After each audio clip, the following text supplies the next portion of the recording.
Merci de nous suivre en direct sur CNews. La traque se poursuit. Dispositif exceptionnel mis en place avec le renfort des militaires. La police, vous le savez, a lancé un appel à témoins pour retrouver Cherif Shekat, l'homme suspecté d'être le tueur du marché de Noël de Strasbourg. C'est un multirécidiviste, un multidélinquant de 29 ans, fiché S et surtout connu pour ses liens avec les milieux radicalisés, avec les milieux islamistes à Strasbourg. Beaucoup de questions ce soir. Nous avons parlé du profil, nous avons parlé du renseignement, nous avons parlé du sursaut. En fait, après ce énième attentat, quel sursaut véritablement? Est-ce que nous avons suffisamment les outils, les armes au point de vue juridique, politique et même moral pour faire face à ce terrorisme? Nous sommes toujours avec Régis Le Sommier, directeur général adjoint de Paris Match, grand reporter, Barbara Lefebvre, professeur, essayiste, auteur des Territoires perdus de la République, Daniel Cerdan, qui est commandant de gendarmerie, Gilles Sacaz, qui est président de Galice Protection, qui a été cadre du service action de la DGSE. Et on accueille ce soir Jean-Michel Jacques, bonsoir. Merci d'être là. Vous êtes vice-président de La République En Marche de la Commission de la Défense nationale et des Forces armées, député du Morbihan.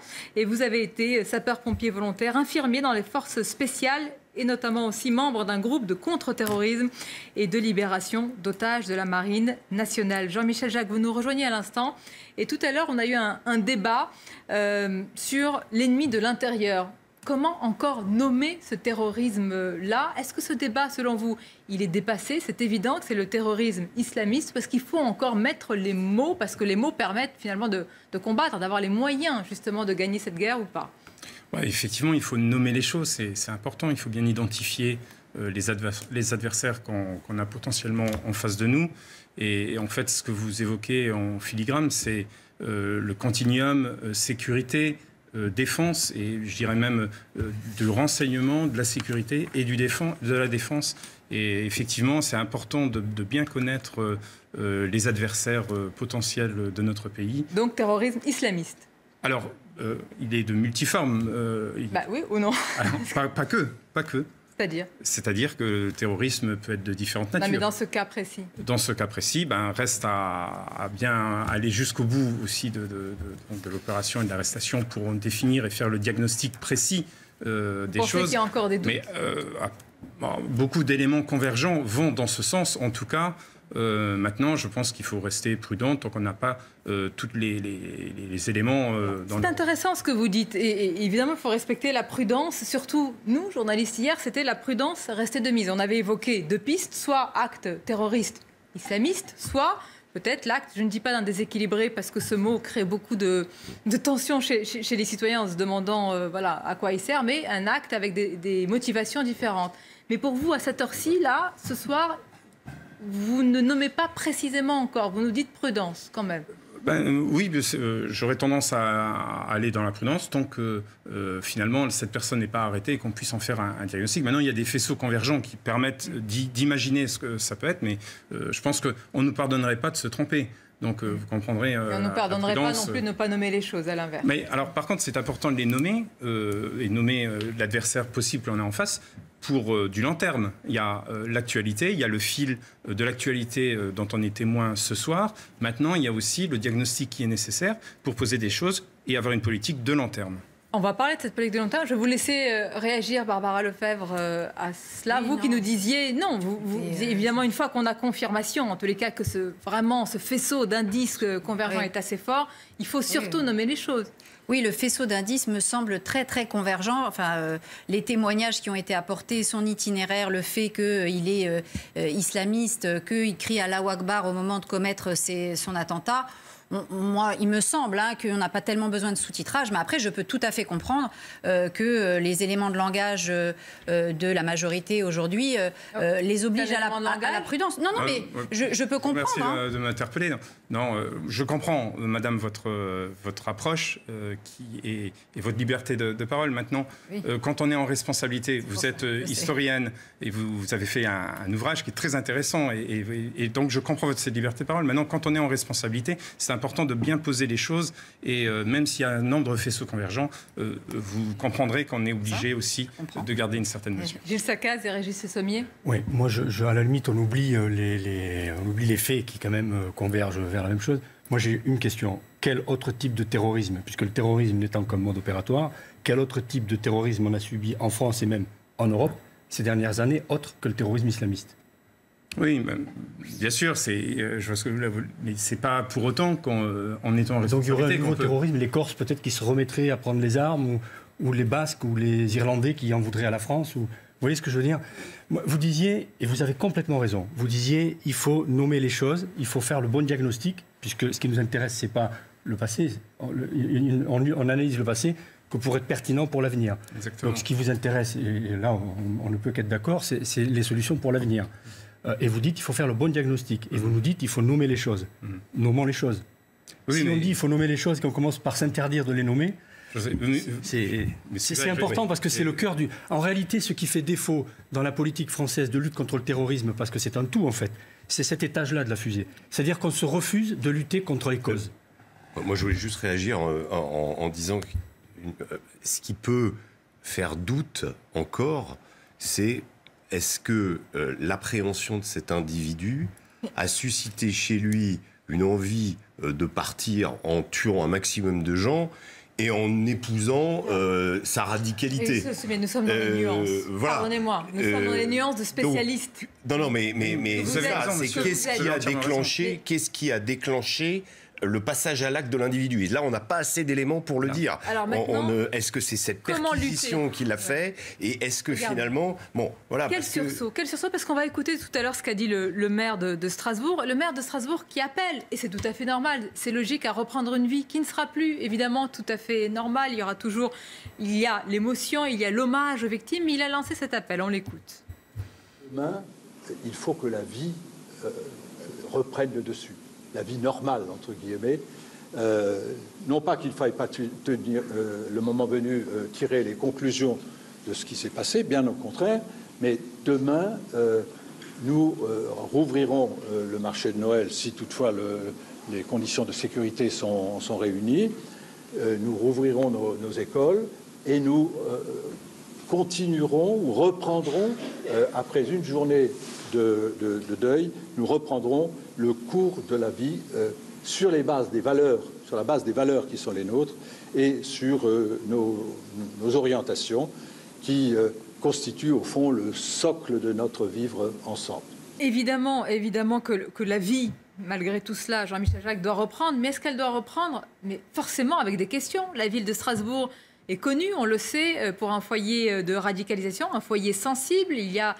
je parle sous votre contrôle. Oui, absolument. Il y a un véritable milieu salafiste. Tout le Bas-Rhin, je crois que c'est environ 10% des radicalisés sont dans cet endroit-là. Il y a eu beaucoup de filières de départ en Syrie. On se souvient de Fouad Mohamed Agad, qui est un des terroristes du Bataclan, qui venait du Bas-Rhin également. Donc on a beaucoup de cas et il y a effectivement un foyer dans cette zone. Et je ne dis pas, je pose pas comme question de la responsabilité. C'est pas du tout ma question du maire, mais c'est la question quand même. Et maintenant, comment on met le coup de pied dans la fourmilière? Parce qu'à chaque fois, c'est un projecteur braqué sur une ville et de manière dramatique. Et qu'est-ce qu'on fait en tant qu'élu? Vous-même, justement, de quels outils on dispose, à part les outils juridiques, sécuritaires, etc., politiquement, justement? Oui, effectivement, bien entendu, il y a la montée en puissance des services de sécurité intérieure qui seront projetés avec l'augmentation de 10 000 policiers et gendarmes dans l'avenir. Mais la question n'est pas que autour des effectifs, elle est aussi autour des organisations, des procédures que l'on développe, mais aussi du lien qu'on peut avoir avec la population et les élus, et les maires, entre autres, parce que ces élus de locaux connaissent très bien leur territoire, et eux, ainsi que les citoyens... parfois des associations qui sont gangrénées par ces milieux-là. Tout à fait. Et le citoyen français, lambda, connaît aussi son milieu qui l'entoure. Et je pense qu'il faut avoir une approche globale et une approche citoyenne, participative, qui consiste à participer à la sécurité, à la défense de notre pays. Alors nous, on est un peu diminués, je vous avoue, comme citoyens, parce qu'on ne prend pas de décision sur les villes, sur les régions. Barbara Lefebvre ou Gilles Saccaz... Surtout, ça fait déjà 15 ans, si ce n'est pas plus maintenant, que des citoyens... on va dire, qui ont les moyens de porter une parole à travers des livres, à travers des documentaires, etc., se sont exprimés. On nous a dit qu'on était des lanceurs d'alerte, etc. Le retour qu'on en a eu, De la part des politiques, ça a été fin de non-recevoir, ça a été la perpétuation du déni. Jean-Michel Jacques a commencé par saluer votre ouvrage. Oui, non, mais je ne parle pas de La République en marche. Vous n'existiez pas en 2005 lorsqu'on a publié Les territoires perdus de la République. Mais voilà, nous, on a quand même attendu cette année pour voir 2 journalistes du Monde commencer à entrevoir la réalité de l'islamisation en Seine-Saint-Denis. Bon, il faut se dire que tout finit par arriver à qui sait attendre. Mais la réalité, c'est que ce mouvement citoyen, vous avez, dans certaines villes, vous avez des associations ou des gens individuellement qui se battent. Et je connais même des gens qui animent des blogs pour raconter dans le détail, décrypter dans le détail justement cet entrisme, par exemple, des frères musulmans, et qui, comme par hasard, finissent par se retrouver devant un tribunal parce qu'on a ce qu'on appelle le djihad judiciaire, c'est-à-dire qu'on attaque pour diffamation, on attaque pour incitation à la haine. Alors bien souvent, ces associations perdent, mais ces lanceurs d'alerte sont découragés parce qu'ils sont seuls, démunis, et ils sont là, ces citoyens aujourd'hui, qui essaient de dénoncer ces questions-là à l'échelle très locale. Et ça, je ne veux pas citer de nom, mais je pense en particulier à quelqu'un quelqu'un qui a fait partie justement des mouvances des frères musulmans et qui les décrypte et qui nous donne des informations absolument capitales et dont, me semble-t-il, pas grand monde ne se sert, et en particulier, il est en train de... C'est au-delà de vous, hein, Jean-Michel Jacques, mais c'est un vrai débat que posent nos invités, notamment Barbara Lefebvre, c'est-à-dire à partir de quel moment... On ne parle pas seulement de La République en marche. Non, bien sûr. Le politique, les politiques, oui. pas seulement avec des clivages, au-dessus des clivages partisans, on va se saisir là et enfin non plus dénoncer ces lanceurs d'alerte, parce que beaucoup ont subi des procès. Moi je comprends très bien le propos, mais il ne faut pas tout confondre. Il y a la volonté politique qu'un gouvernement peut mener, ou c'est une majorité, et puis il y a l'action qui se fait sur le terrain à travers un certain nombre de hauts fonctionnaires ou de fonctionnaires, hein, je pense aux sous-préfets, les préfets, etc. Et puis les élus locaux, les maires ou les adjoints aux maires, chargés de la sécurité. Et donc, ce que vous évoquez à juste titre, ces lanceurs d'alerte doivent se sentir aidés et écoutés par tout un tissu d'acteurs. Oui. Et donc, c'est ce lien qui est à travailler. Alors, il existe la gendarmerie, par exemple. La commission de la défense nationale des forces armées, hein, donc ce sont des personnes que vous pouvez, je ne sais pas si c'est auditionner ou en tout cas faire partie de certains... J'étais, dans ma présentation, vous avez oublié de le dire, mais c'est pas bien grave, mais j'étais maire d'une commune aussi. En tant que maire d'une commune, j'ai tout de suite lié un rapport très proche avec la gendarmerie et qui d'ailleurs à ce moment-là lançait ce qu'on appelle la participation citoyenne, qui permet aux élus locaux d'avoir un rapport de proximité avec les gendarmes. Et donc les donneurs d'alerte, là on peut les canaliser et faire quelque chose d'utile. Ce n'est que depuis quelque temps, hein, et je ne sais pas, je parle sous votre contrôle, Gilles Sacas, si les maires, c'est depuis un certain temps qu'ils peuvent savoir qu'ils ont des fichiers S ou pas sur leur territoire, et après, une fois qu'ils savent, que peuvent-ils faire? En fait, on ne vous reproche pas, la question, ce n'est pas cette naïveté de ce gouvernement-là, mais depuis des années, c'est-à-dire il faut insister, Gilles Sacas, sur cette menace intérieure, endogène, d'individus, et on va insister, qui sont français, qui sont nés en France, qui sont grandis en France, qui ont été éduqués en France, qui sont allés à l'école française. Et Régis Sommier, peut-être celui-ci n'est pas parti apparemment sur des terrains externes, donc il n'est pas parti, il est resté en France. Donc c'est quelqu'un qui s'est retourné contre son pays, contre ses propres... contre les citoyens. Je pense qu'on a depuis, je reviens, c'est vrai, assez fréquemment dans mes interventions sur l'État islamique, mais souvenez-vous de la période 2013, 2014, 2015.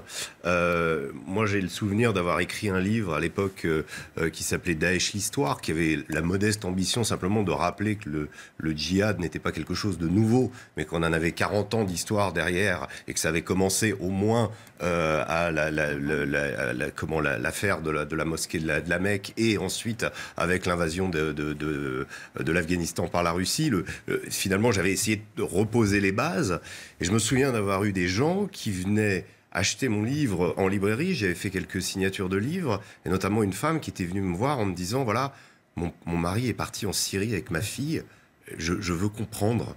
C'est-à-dire que même dans la famille, cette radicalisation, cette femme était musulmane, elle ne comprenait pas la démarche de son mari.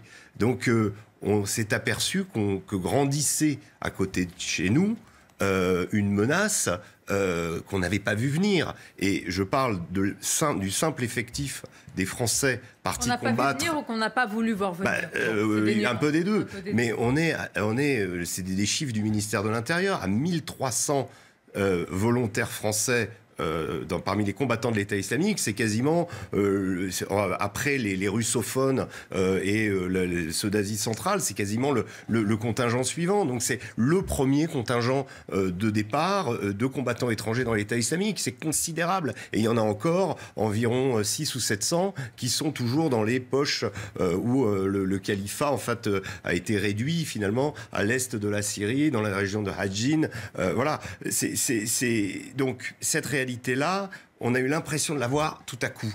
Et c'était effrayant, parce que toutes les semaines, il y avait des départs. Aujourd'hui, la situation s'est calmée, on est passé à un mode opératoire, mais ce que je veux rappeler à travers ces exemples-là, c'est que l'idéologie reste extrêmement puissante, elle est visiblement fertile, elle provoque des passages à l'acte, on l'a vu encore là, visiblement tout laisse penser que c'est ça, mais elle est là, et ça, c'est quelque chose qu'il va falloir qu'on affronte. Comment vraiment combattre une idéologie? Parce que là, on est dans l'avant, oui, dans les idées ou dans le... Je ne sais pas comment il faut appeler ça, en tous les cas, ce qui conduit justement. Mais je ne suis pas sûr que certains politiques, je ne suis pas sûr que certains politiques aient pris encore la dimension de ce qui se passe et de cette ambition justement de conquête mondiale qu'a le djihad. Juste en un mot, rejoindre ce que vient de dire Régis Le Sommier, parce que c'est fondamental, la connaissance historique de ces phénomènes.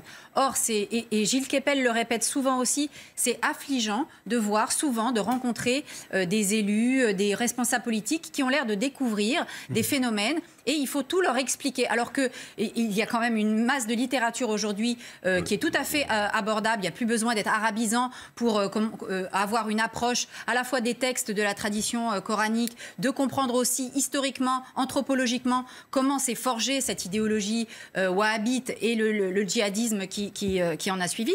Et Gilles Kepel le répétait encore il y a peu, il disait, quand j'en parlais il y a déjà plus de 20 ans, parce que Gilles Kepel il en parle depuis très longtemps, on me regardait les yeux ronds et personne ne lisait mes livres. Et encore aujourd'hui, parfois, quand j'entends des inepties historiques dites sur la question du djihad et du wahhabisme, du salafisme, je suis sidérée parce qu'il y a énormément de littérature là-dessus. Gilles Kepel qui publie Sortir du chaos, on va voir comment. Je vais juste rajouter une chose. On a évoqué tout à l'heure la question de la radicalisation ou de la déradicalisation. On a assisté à des débats où on a l'impression que la radicalisation, c'était on rentrait dans une machine, il y avait un truc qui se passait, et la déradicalisation, ça devait être l'inverse. Il fallait trouver la machine inverse. Et on a dépensé des millions pour ce truc-là, ce bidule qui n'a même pas fonctionné. On va poursuivre ce débat, je vous laisse la parole. Et j'insiste encore sur l'actualité, puisque ce soir, Daniel Cerdan, ce qui prime, c'est la traque qui se poursuit. On l'a dit tout à l'heure, dispositif exceptionnel qui est mis en place avec le renfort notamment des militaires. Vous êtes commandant de gendarmerie, vous avez été membre du GIGN et vous avez publié ce livre Assaut, que j'ai terminé hier. Et ce qui est frappant dans ce livre, c'est la méthodologie de l'assaut, véritablement, qui est pensée, évidemment, qui est organisée. Mais quand on a un individu comme celui-ci, qui est blessé, qui est certainement, évidemment, prêt à tout, est-ce qu'on calque tous ces procédés-là sur une telle situation? Comment ça se passe? Le guide de raisonnement tactique, il est pour toutes les missions et toutes les interventions. Là, le problème, c'est de le retrouver. Les forces d'intervention sont fatiguées parce que ça dure depuis hier 20 heures.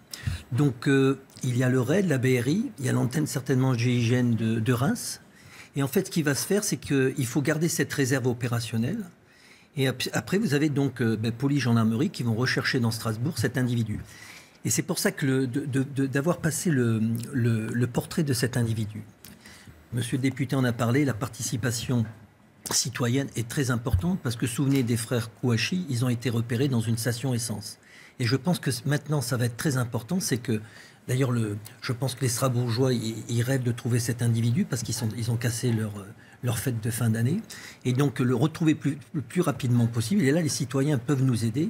Et puis, j'espère aussi, parce que l'Allemagne étant à 5 minutes à pied, le problème, c'est que, espérons qu'il y ait une belle coordination entre les Allemands et les Français pour qu'on retrouve cet individu, mais très rapidement. Parce que, oui, vous évoquiez tout à l'heure les Gilets jaunes, 65 000 gendarmes le week-end dernier.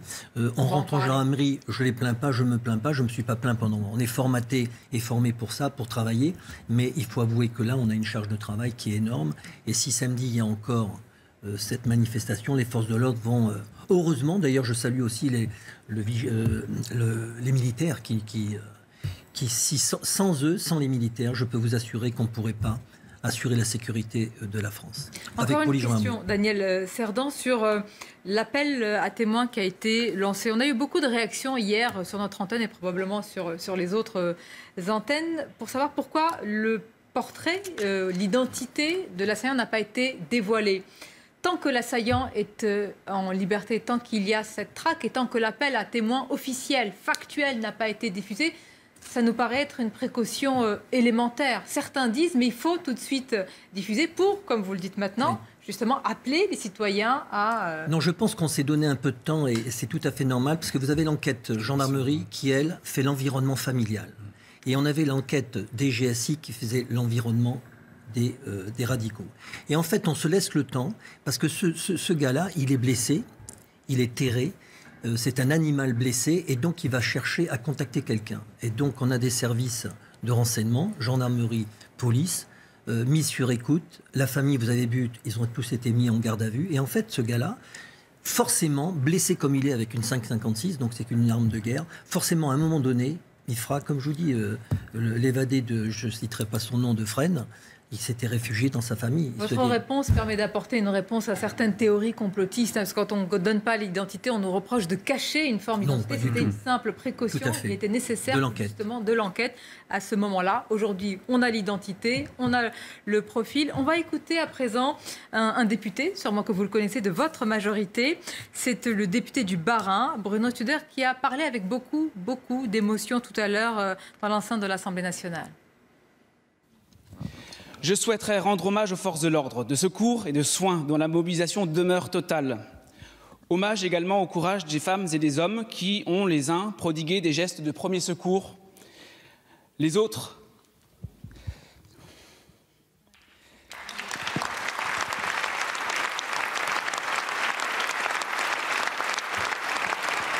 réconforter celles et ceux qui ont pu être désemparés ou paniqués. Je veux saluer l'engagement total du ministre de l'Intérieur, Christophe Castaner, qui s'est immédiatement rendu sur place.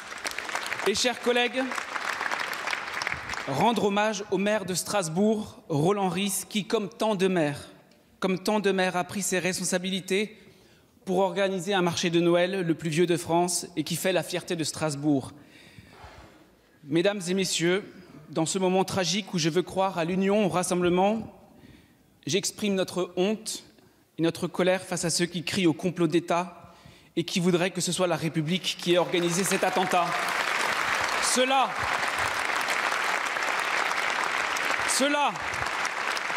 dans le confort indécent de leur anonymat sur les réseaux sociaux, derrière un écran de smartphone ou derrière un clavier d'ordinateur, nous devons le dire, ceux-là font preuve d'indignité. Noël ne sera plus jamais comme avant à Strasbourg. Plus jamais. Mais Noël doit rester et restera toujours un moment de partage, de fraternité.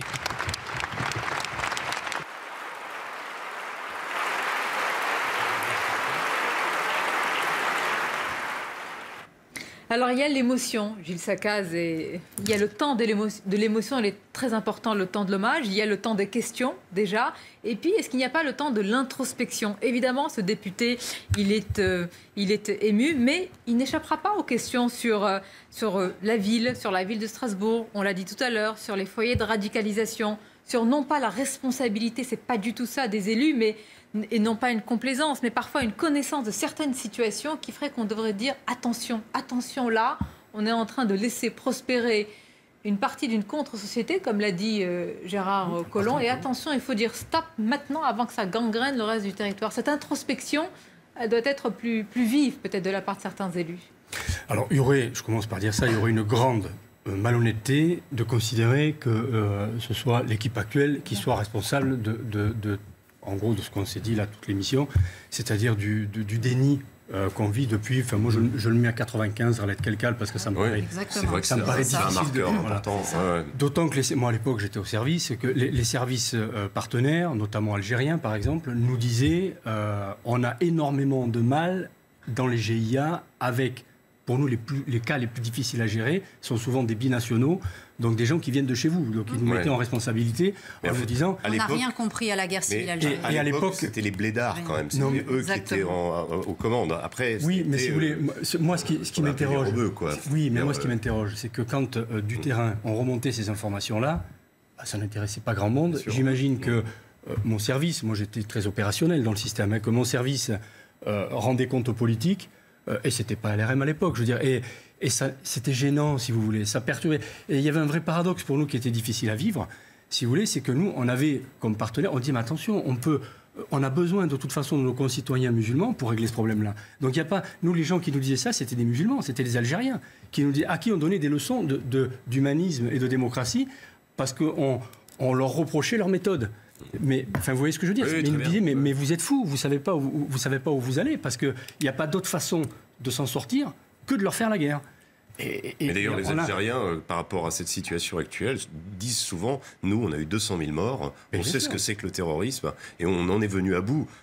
C'est aussi une des raisons pour laquelle il y a encore dans la société algérienne une sorte de rempart qui existe, alors que, oui, la Tunisie, ça s'appelle le traumatisme. C'est très récent, c'est très récent. Il m'est arrivé en tant qu'enseignante, je l'ai déjà raconté, mais de recevoir des parents d'élèves, une maman notamment dont je me rappelle très bien, ils avaient fui l'Algérie parce que justement ils voulaient échapper aux islamistes, et elle me disait, c'est tragique, je suis arrivée en France depuis 6 mois et je retrouve exactement les mêmes dans la cité. Ce sont exactement les mêmes agents du FIS que nous avions en Algérie. Et comment est-ce que c'est possible qu'en France, vous les laissiez faire? Et on était en 2000, on était même, je crois, en 99, lorsque cette maman m'avait raconté ce phénomène. Et j'en étais tout à fait consciente, parce que quand je traversais la cité pour me rendre dans les transports en commun en quittant le collège, je les voyais, ces islamistes, déjà parce qu'ils étaient tout à fait reconnaissables. Et il ne fallait pas avoir fait des grandes études en islamologie pour les reconnaître.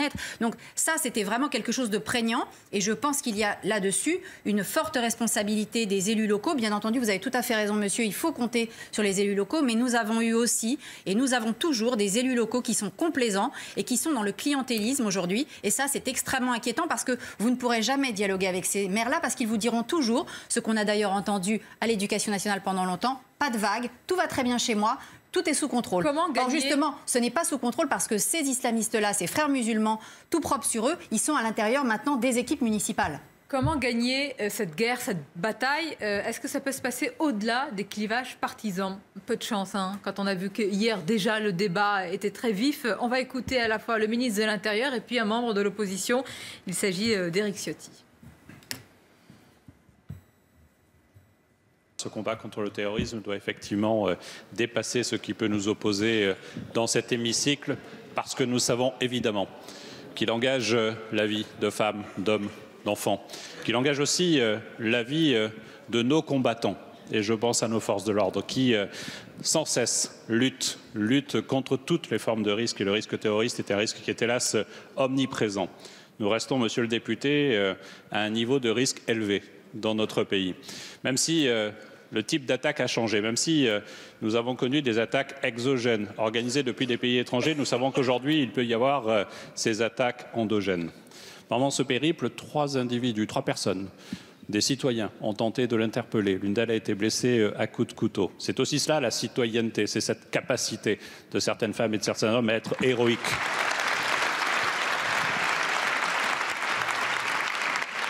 Je propose et je demande aujourd'hui que l'on réinstaure l'état d'urgence. L'état d'urgence n'est pas la panacée, mais l'état d'urgence donne des outils juridiques au préfet pour être plus protecteur, pour lever des doutes, avec notamment les perquisitions administratives, les assignations à résidence, la fermeture des mosquées, les périmètres de sécurité.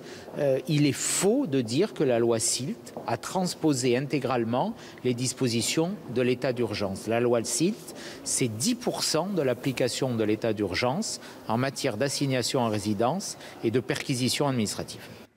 qu'en pensez-vous? Parce que beaucoup disent, on va faire un tour de table, Jean-Michel Jacques, l'état d'urgence, c'est vrai, une grande partie des dispositions est intégrée, on l'a dit, dans le droit commun. Qu'est-ce que vous pensez de ce débat-là récurrent à chaque fois, l'état d'urgence, comme une sorte de proposition pavlovienne qui revient? Écoutez, quand on n'a pas grand-chose à raconter, on sort des choses faciles à comprendre et qu'on vend rapidement. Voilà. Non, l'état d'urgence ne peut pas être tenu sur du long terme.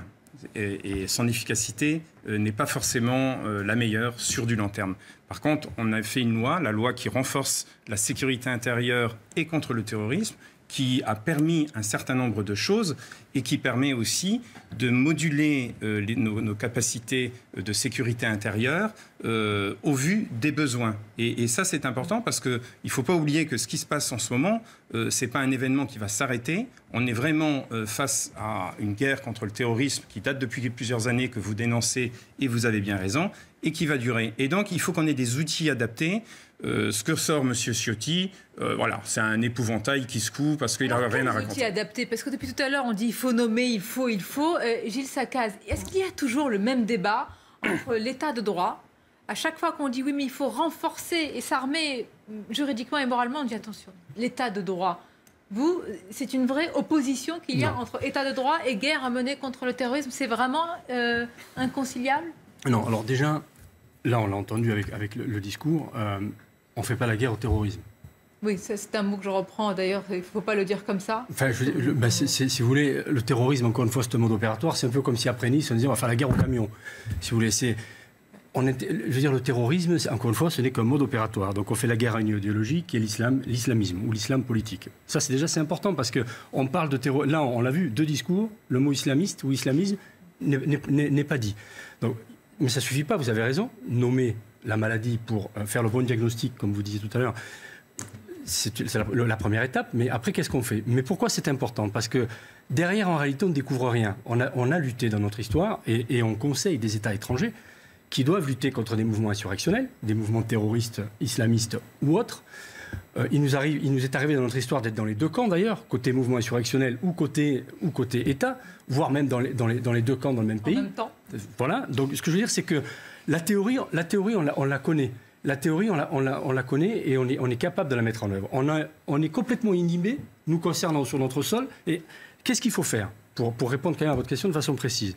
Il faut discréditer. Mais pour discréditer, il faut qu'on puisse parler de l'idéologie. Et oui. Il faut discréditer. Donc, attendez, c'est-à-dire il faut intervenir sur cette, je ne sais pas comment il faut l'appeler, cette phase avant le passage à l'acte, qui est une sorte de zone grise où légalement on ne peut pas intervenir. Mais même avant ça, avant ça, il faut agir sur les esprits, si vous voulez. C'est-à-dire qu'il faut discréditer la cause. Ça, c'est le grand défi. Oui, mais ça se fait dans l'éducation nationale, la culture. La culture est une pièce. C'est pas moi, j'ai jamais eu d'inquiétude sur la capacité de la France dans sa dimension opérationnelle, police, gendarmerie, armée, service, renseignement. Parce qu'on a des gens qui font le job, alors ça coûte plus ou moins cher, parce qu'on s'est loupé, on a plus de morts que prévu, etc. Mais la France est une nation forte, qui a une vraie expérience de la guerre, de la déstabilisation, etc. La République s'est construite comme ça. Tout n'est pas dans notre histoire, et on n'a pas à en rougir, tout n'est pas propre en interne, mais même dans ce qu'on a pu projeter, et même dans des périodes contemporaines, à l'extérieur. Ce que je veux dire, c'est qu'on maîtrise tout ça, mais on se refuse de le mettre en œuvre contre l'islam radical. On sait aussi où nous a conduit l'affaiblissement moral et l'esprit munichois. L'esprit munichois. Oui, on sait. Oui, mais parce que c'est exactement ça aujourd'hui. Il y a une idéologie qui nous a déclaré la guerre, et la guerre, elle est idéologique. Et en effet, vous avez tout à fait raison, on ne fait pas la guerre au terrorisme, on fait la guerre à une idéologie. Mais à partir du moment où on a une espèce d'un attachement à cette postmodernité droit de l'homiste qui fait qu'on se refuse à nommer les choses parce qu'on a l'impression qu'en les nommant, on les fait exister. Non, elles existent déjà, ces choses, et il faut absolument aujourd'hui non seulement les identifier, mais avoir un corpus. Direct, vous proposez quoi? D'embarquer tous les frères musulmans, les salafistes, tous ceux qui sont dans cette mouvance? Déjà, je pense qu'il y avait eu une loi, mais faite à la va-vite, toujours de façon rapide et complètement incomplète, qui était la proposition d'interdire le salafisme en France. Mais ce projet de loi avait été rédigé d'une telle façon que c'était absolument inenvisageable. Mais il faut effectivement criminaliser la confrérie des frères musulmans, criminaliser le salafisme et décréter que ces gens-là... C'est possible en France. Certains vont vous dire non, ce sont sont des idées. Ah oui, non, mais je ne sais pas. On n'a pas eu d'état d'âme pour parler de séditieux et de chemise brune. Et puis, sincèrement, pour les Gilets jaunes, si vous voulez, alors que je veux dire, on est quand même aussi... tout le monde a été gêné par ça. Et là, on est en train de ne pas oser nommer une idéologie, pour le coup, quasi fasciste. Je reviens, moi, sur l'histoire de l'état d'urgence, rétablir ou non l'état d'urgence. Je pense que, déjà, si on dit rétablir l'état d'urgence, ça veut dire que c'est des mesures de pompiers, quoi. Et ça fait beaucoup d'états d'urgence parce que, si j'en crois le président, on est en état d'urgence sociale et économique. Donc, on sera encore en une autre état d'urgence. Ça fait beaucoup d'états d'urgence en même temps. Et c'est vrai qu'il y a beaucoup de problèmes en même temps. Moi, ce qui est quand même intéressant, c'est que pendant des années, et ça, je pense que c'est des domaines sur lesquels on pourrait intervenir. Vous parliez de l'idéologie des frères musulmans, mais il y a eu aussi un certain nombre d'agitateurs et d'imams qui venaient de pays étrangers. On a eu un problème de formation des imams en France et on l'a toujours avec... alors, c'est toujours cette espèce d'éternelle question de l'islam de France, de comment organiser, réformer. Tout le monde s'est plus ou moins cassé les dents là-dessus parce que, pour diverses raisons, parce qu'il n'y a pas une représentation et que tout ça est extrêmement compliqué. Ça a été réglé, on l'a externalisé au Maroc. Oui, non, mais voilà, ça a été signé des accords pour que ce soit fait au Maroc, ce qui est encore plus grave. Je pense que si on commençait déjà par effectivement couper cette influence, et peut-être finalement organiser peut-être à notre façon. Je sais que Jean-Michel Jacques va vous dire, mais on a fermé des mosquées radicales, tenues par des imams radicaux, mais c'est ce qu'on va vous répondre. Je fais les questions et les réponses. Oui. Je vais vous laisser argumenter, Jean-Michel. Ce n'est pas assez. Est-ce qu'il y a aujourd'hui des pudeurs, justement, à ne pas mettre un grand coup de pied dans la fourmilière pour ceux qui propagent? C'est vrai que c'est du verbe, c'est de la parole, mais ils propagent quand même cette idéologie. Sincèrement, je ne pense pas. Non. On l'a vu dans les débats autour de la loi renforçant la sécurité intérieure et contre le terrorisme. Non, mais on nous traitait de liberticides, d'aller trop loin. Donc, vous voyez... Donc, si sur le plateau on équilibrait, on avait d'autres acteurs, on nous dirait qu'on va trop loin. Moi, en ce qui me concerne, non, je pense qu'on a fait ce qu'il fallait et il faut se donner les moyens de combattre toute idéologie qui veut s'opposer aux valeurs de la République. Pour moi, le débat est clair. On a des moyens assez conséquents. En France, on a un savoir-faire important et d'ailleurs, je veux rendre hommage aux forces de sécurité qui, en ce moment même, sont sur le terrain et risquent leur... Et donc, il faut qu'on le fasse. Il faut qu'on le fasse collectivement. Moi, je pense qu'effectivement, il faut que chacun prenne sa part, c'est-à-dire tous les acteurs. Hein, je me répète un peu, mais que ce soit les gens qui sont en responsabilité, fonctionnaires qui ont des responsabilités dans les différents territoires, parce que l'identification des risques potentiels passe parfois par les départements aussi, par les services sociaux, par les... La question, c'est est-ce que vous pourriez aller plus loin sur cette phase-là, cette zone grise de l'idéologie? Bien sûr que vous faites, etc., mais est-ce que vous pourriez aller plus loin? Est-ce qu'aujourd'hui, avec les chocs que nous subissons, c'est le énième choc, il y a encore une marge de manœuvre? Vous faites partie de cette commission, vous connaissez très bien ces sujets. Est-ce que c'est possible tout en respectant évidemment l'état de droit? Il doit y avoir encore une certaine marge de manœuvre. Écoutez, il faut toujours s'enrichir de toute expérience. Hein. C'est le retour d'expérience. Ces messieurs qui ont une carrière militaire, le rétex, voilà, le savent bien. Il faut toujours évoluer et on est voué à devoir évoluer dans nos procédures. Ça veut dire que donc, la marge de manœuvre existe. Voilà, donc il ne faut pas qu'on fasse semblant, il ne faut pas qu'il y ait de tabou. Tout doit être regardé et on doit se donner tous les moyens législatifs et les moyens humains et matériels pour réussir. Il ne faut pas se leurrer.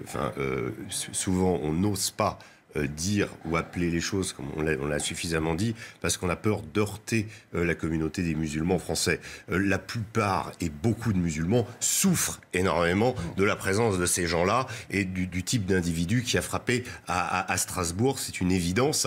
D'abord parce qu'ils sont stigmatisés, d'abord parce que ça ne leur correspond pas, mais ça, il faut pouvoir avoir, je dirais, un peu de vous avez entièrement raison. Je parle au niveau des hommes politiques, parce que c'est pas les journalistes, les chercheurs, les historiens, ni même les commandants de gendarmerie qui, eux, sont là pour obéir, qui vont donner les directives. C'est à vous qui êtes au pouvoir de le faire. En venant ici, j'avais un chauffeur de taxi musulman et qui m'a dit, alors oui, il m'a vu ou me déposer, il me dit, alors de quoi vous avez parlé? Donc je lui ai évoqué, il m'a dit, mais il était musulman, il dit, mais moi je suis musulman, je n'en peux plus. Faites quelque chose parce que je n'en peux plus. Donc la société française, parce que les musulmans français, un Français peut être de toutes... Faites quelque chose. Pardon? Il vous a dit faites quelque chose. Oui, bien sûr. Mais en tout cas, c'est pour vous dire que Dites-lui, faites-le avec moi. Mais on a besoin de tout le monde. C'est exactement ça. C'est l'esprit de défense et de sécurité que toute la population doit s'acquérir, parce que c'est ce qui nous permettra d'avoir le dessus sur cette problématique. Madame, Messieurs, il y a les débats que nous tenons et il y a les informations qui, depuis hier, arrivent véritablement comme un torrent, des fausses informations, on va les appeler ainsi, c'est pas peine de dire fake news, fausses informations, rumeurs. Quelqu'un a fait une vidéo à ce sujet et on va voir que ces fausses informations concernaient à la fois le profil de l'assaillant, enfin beaucoup d'éléments. Jean-Luc Mélenchon, on va regarder sa vidéo à ce sujet. J'invite aussi à ce que l'on ne répande aucune rumeur, mais au contraire qu'on s'en tienne aux explications qui nous seront données lorsqu'elles seront sûres et certaines, de manière à ce que nous puissions savoir exactement ce que nous affrontons. Daniel Cerdan, Gilles Saccaz, Daniel Cerdan, est-ce que le travail aujourd'hui des forces de l'ordre et le travail plus général des enquêteurs est compliqué par cela? C'est-à-dire un flot, véritablement un torrent sur les réseaux sociaux, notamment de fausses informations qui peuvent vraiment faire attention, mais pour les citoyens, certains peuvent y croire ou pas. C'est une donnée supplémentaire aujourd'hui que la police, la gendarmerie, tout le monde doit intégrer. En tout cas, dans le monde de la gendarmerie, si vous voulez, quand vous êtes dans une enquête, vous êtes dans un tube et vous ne regardez pas, vous n'écoutez pas, ou sinon vous ne vous en sortez pas. Donc vous êtes dans votre enquête, vous menez votre enquête, vous faites les investigations qui doivent être nécessaires et vous ne prenez pas tout ce qui vient à l'intérieur. Il faut de toute façon, quand vous mettez quelqu'un, il y a la présomption d'innocence et tant qu'on n'a pas les preuves, vous voyez, je reste gendarme. Ah mais bien sûr. Et en fait, tant que vous n'avez pas des preuves, présomption d'innocence et voilà. Et une fois que vous avez les éléments constitutifs, vous avez vu le juge Bruyère, comment il nous a expliqué, comment il a fait pour mettre 4 terroristes. Vous vous rendez compte ce cheminement? Par contre, aujourd'hui, oui, je suis peut-être un peu représentant des forces de l'ordre, mais il faudrait quand même trouver des solutions. Non seulement pour les forces de l'ordre, dans les sanctions, mais aussi pour le citoyen. Vous ne pouvez plus aller dans un marché de Noël sans vous faire assassiner. Et quand on arrête des gens, je regarde de temps en temps sur des chaînes concurrentes à la vôtre, mais le rappel à la loi, il y en a marre, quoi. Quand vous tombez vraiment sur un délinquant, c'est malheureux. Il y a la prévention, il y a la répression, mais quand vous arrêtez un jeune qui a piqué un scooter, qui a 16 ans, qui a un scooter de 125, et en fait... L'histoire de ce bijoutier agressé par des casseurs, voilà. et le casseur qui lui dit « mais vous n'avez pas le droit de tirer ». Et voilà. Quand le type le menace avec je pense qu'il faut des sanctions, et il n'y a pas de sanctions. Le rappel à la loi, et c'est pas de la faute, vous avez vu, le juge, même lui, il a eu du mal à mettre des terroristes. Et donc il y a cette fiche S, est-ce qu'elle est vraiment...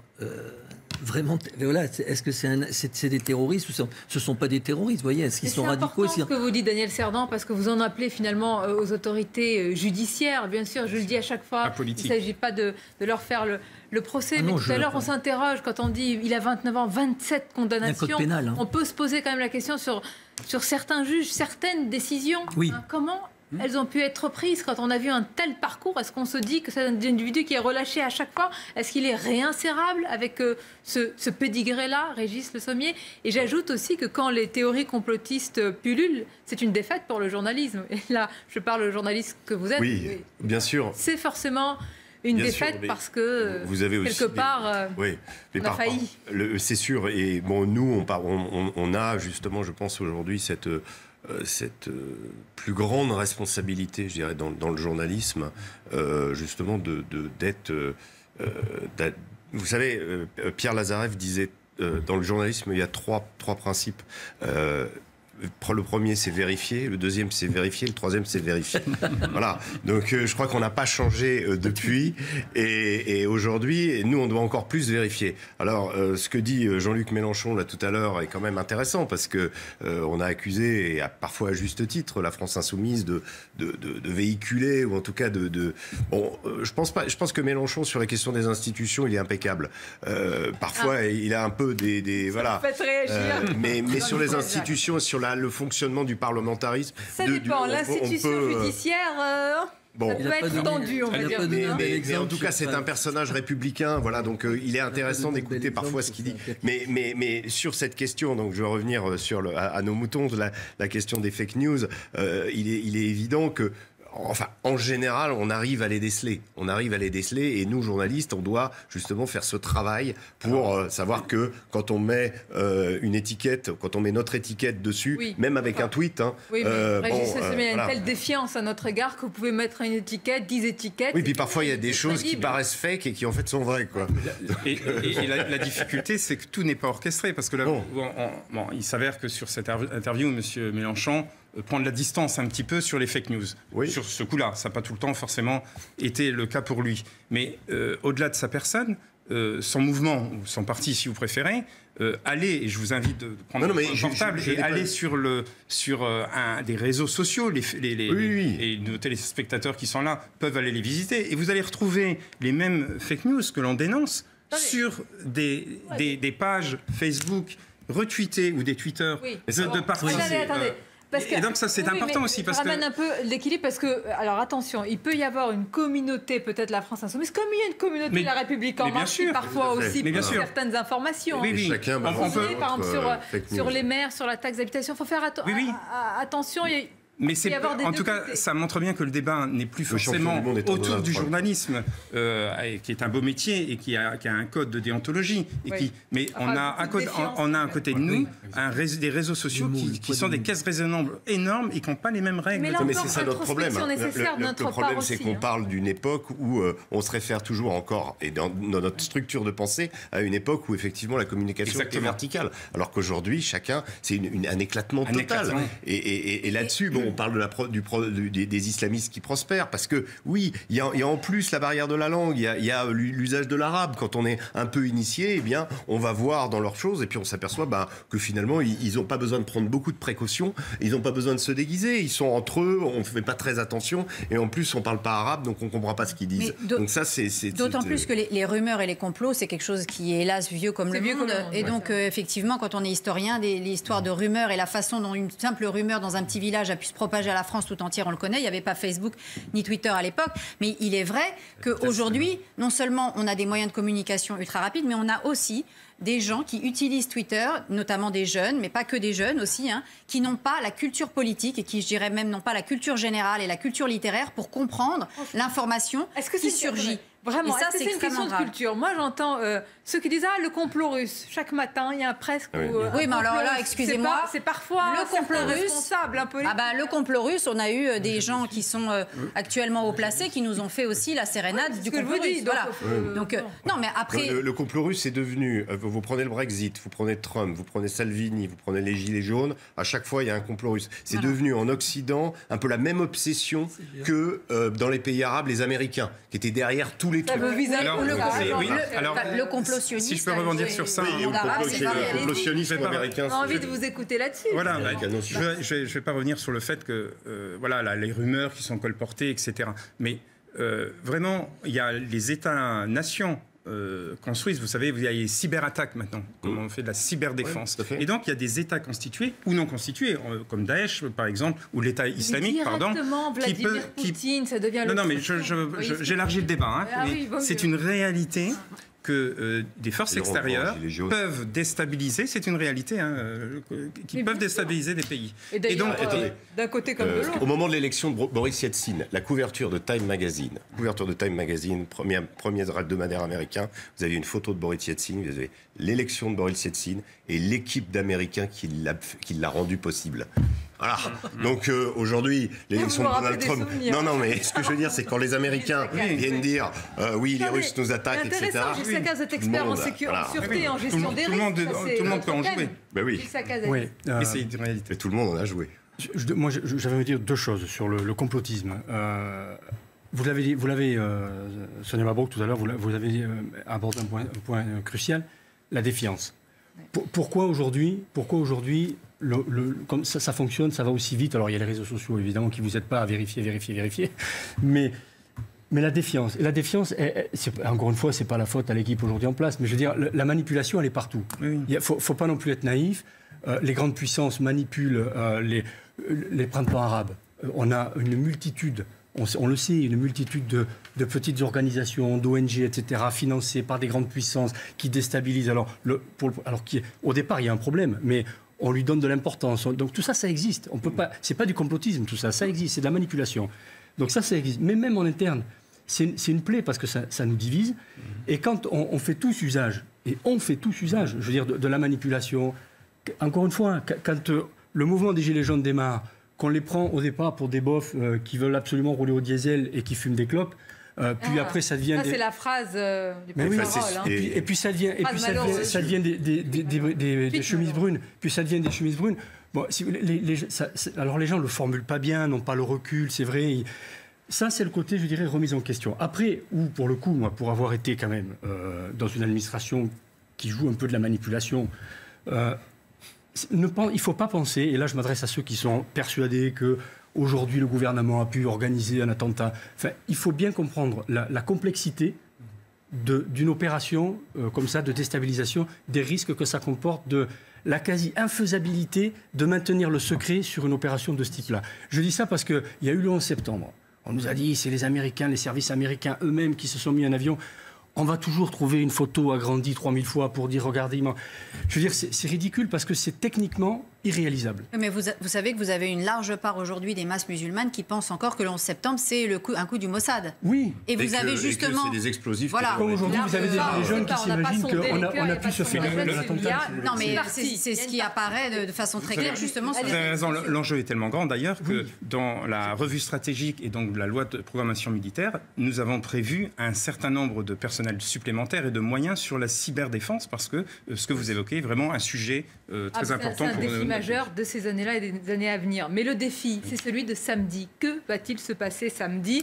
Je vais faire attention avec ce thème parce qu'il est sensible. Évidemment qu'il y a le droit de manifester. Évidemment qu'on comprend la colère, la souffrance, la désespérance des Gilets jaunes.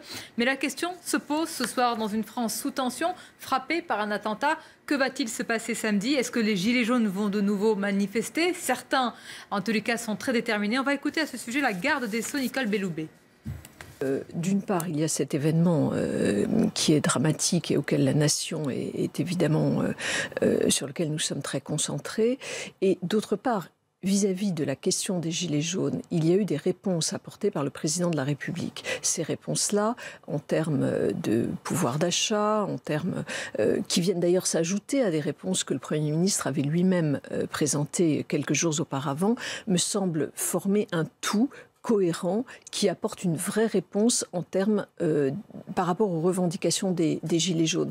Moi, j'ai eu l'occasion de dire qu'il me semblait qu'il y avait 3 revendications des Gilets jaunes en termes de pouvoir d'achat, en termes de justice sociale, en termes de représentativité. Il me semble que des réponses sont apportées. Oui, je pense que le mouvement doit cesser. Alors, il y a 2 aspects. Il y a l'aspect sécuritaire et l'aspect politique. D'abord, l'aspect sécuritaire, Daniel Cerdan. Là, je le précise, on ne parle pas des manifestants qui sont sur les ronds-points. On parle de ceux, et parfois, malheureusement, pour certains, c'est les mêmes, parce qu'il y a des Gilets jaunes qui sont des casseurs, qui ont provoqué ces situations de chaos à Paris et en région. Il ne faut pas oublier ce qui s'est passé en région. Est-ce que vous dites, vous êtes spécialiste de ce sujet, on ne peut pas. On ne peut pas, en ce moment, sur les 2 fronts. Ou alors, non, ce sont... des forces d'intervention qui sont différentes et évidemment, ce grand pays qu'est la France peut supporter une telle situation de tension. Non, si le gouvernement donne l'ordre à la gendarmerie, oui, tout à fait. Oui. Les ordres sont les ordres. On a fait un choix et je pense que la porte-parole de la gendarmerie l'a bien dit. On est formé, quand on rentre en gendarmerie, on est formé, on est formaté pour accepter l'ordre, parce que le président, c'est le chef des armées. Voilà, tout à fait. Il y a un moment... Par contre, ils vont être fatigués, madame, mais ils feront leur job. Je pense que justement, le mouvement des Gilets jaunes est un mouvement qui aussi soutient la situation du pouvoir d'achat aussi des fonctionnaires, et notamment des fonctionnaires de police qui eux aussi sont en grande difficulté. Et je pense qu'effectivement, on peut comprendre tout à fait qu'ils ne soient pas satisfaits par les annonces du président de la République et qu'ils peuvent à ce titre maintenir la mobilisation sur les ronds-points. Mais je crois qu'effectivement, ce serait un geste aussi civique, un geste citoyen, de relâcher la pression sur nos policiers et nos gendarmes pour les laisser justement se reposer ce samedi-là, même s'ils vont être déployés autrement. C'est intéressant, mais ce serait un geste citoyen, oui, parce que justement l'intérêt général. Mais parce qu'ils partagent une trêve. Ils l'ont dit, les Gilets jaunes. Pour avoir rencontré excusez-moi. Non, mais les Gilets jaunes ont dit qu'ils se battaient aussi pour le pouvoir d'achat des fonctionnaires, parce qu'ils savent aussi les 2 ans d'heures supplémentaires non payées pour les policiers. Donc là, je pense que ce serait effectivement un geste, et ce qui n'empêche pas les mobilisations mobilisations qui doivent se poursuivre sur les ronds-points. Il faut gérer donc ces bandes qui viennent juste pour faire leur marché, et c'est très compliqué. Et on arrivera dans les manifestations pour en avoir fait beaucoup. Daniel Cerdan, on ne les gère pas. À chaque fois qu'il y a une manifestation, ça se termine mal maintenant. Donc la question, qu'est-ce qu'on fait ce samedi? Il faut différencier les casseurs des gilets jaunes. Attendez. Non, Jean-Michel, ça fait 15 jours. Là, vous avez un peu On sait d'expérience. qu'il y a des gilets jaunes, malheureusement, qui ont basculé dans la violence. Il faut se le dire. Oui, mais pas tous. Alors, excusez-moi, je suis sur le terrain aussi. J'en rencontre beaucoup. Certainement vous plus que moi. 98% des gilets jaunes ne sont pas des casseurs. Et donc, vous les invitez à revenir samedi dans la rue, à Paris notamment? Et alors, c'est les casseurs qui vont revenir. Mais vous n'allez pas dire ce soir les casseurs. Mon pari, parce que pour les voir quand même, ces gens-là expriment quelque chose. Hein, c'est vraiment, et on peut le comprendre. Mais par contre, ce sont des citoyens. Et je crois vraiment, comme vous le disiez, madame, qui vont faire la part des choses. Moi, j'en suis persuadé parce que j'ai senti beaucoup de citoyenneté dans le mouvement des Gilets jaunes. Mais ils sont dépassés par cela. Regarde, ce que je vous dis, c'est que la manifestation de ce samedi se termine mal. À partir de là, est-ce que votre distinction est encore valable? Mais oui, parce que même si ça finit mal samedi prochain, parce qu'un certain nombre de casseurs viennent sur Paris pour casser, il y aura toujours 90% ou plus de gilets jaunes, de vrais gilets jaunes, qui sont des citoyens qui expriment quelque chose. Que votre gouvernement est pour qu'ils ne viennent pas samedi. Hein, mais effectivement, moi aussi j'en appelle aux gilets jaunes d'exprimer les choses sans engendrer de difficultés pour nos forces de l'ordre qui ont besoin de se concentrer. Mais moi, je crois à l'esprit citoyen des Gilets jaunes et je pense que ça le fera. Alors, moi, je voulais juste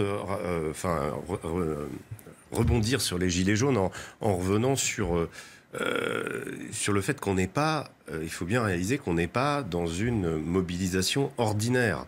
On n'est pas dans un blocage des routiers ou de la SNCF pour des négociations spécifiques qui vont faire la grève et enquiquiner tout le monde. On est avec des gens que vous traitez, qu'on traite, nous, journalistiquement, depuis maintenant 3 semaines, qui, pour une fois, ont de la visibilité. C'est-à-dire que ces gens-là, jusqu'à présent, on s'en fichait. Mais on n'a jamais dit, on les regardait pas. Et aujourd'hui, vous leur dites, écoutez, on va mettre leur trouille. On l'a vu dans plusieurs reportages, c'est que le mouvement soit terminé et qu'on prenne le prétexte justement de cette citoyenneté, en tout cas de cet effort, pour ensuite, avec Noël, que ça soit terminé. Mais non, ça leur appartient à la citoyenneté. Ils sont citoyens. Mais mettez-vous à leur place. Ce que je veux dire, c'est que nous tous autour de cette table, nous ne vivons pas comme ces gens-là. Nous ne pouvons comprendre ces gens-là qu'en leur parlant, qu'en allant les accompagner sur les ronds-points, qu'en voyant les efforts qu'ils sont prêts à faire et qu'ils ont fait depuis des mois, quasiment, il y en a quelques-uns qui dorment dans leur voiture depuis 1 mois, qui ont des enfants, qui ont 800 balles par mois, et ces gens-là, ils ont rien à perdre, et aujourd'hui, ils sont visibles. Donc voilà, c'est une nature différente, c'est autre chose, qui est de la casse en même temps. S'il n'y avait pas eu de casse, peut-être qu'on n'aurait pas autant parlé d'eux. Et beaucoup d'ailleurs disent il y a eu de la casse, mais finalement, ça fait partie du truc, y compris des petites mémées que j'ai vues qui justifiaient la casse. Ce samedi, les dégâts ont été plus importants que la fois dernière, pour ceux qui ont dit que c'était mieux géré ou moins important. Oui, mais symboliquement, il n'y a pas eu l'Arc de Triomphe, c'est pas pareil. Il y en a plus des gens qui viennent faire leur marche. Je rencontre les citoyens qui sont gilets jaunes en ce moment. Je reviens, sur 10, vous allez avoir 1 ou 2 ou 3 qui sont affiliés à des partis, laissez-moi finir, qui sont affiliés à des partis qui vous souhaiteraient que ça dure, et qui en fait s'en foutent du consensus et de trouver une solution, mais qui veulent essayer de casser tout simplement la majorité en place. Mais la grosse masse des gilets jaunes, ce sont des citoyens qui sont pleins de bon sens et qui sont des citoyens qui aiment leur pays. À leur bon sens. Mais j'ai même pas à le faire, ils le feront de même. Le Black Bloc ou les casseurs de en tout cas pour 90%. Merci pour ce débat. Merci d'avoir été nos invités sur CNews pour les voix de l'info. Restez avec nous, l'information se poursuit. À suivre, c'est le journal de Patrice Boisfer. Belle soirée avec vous.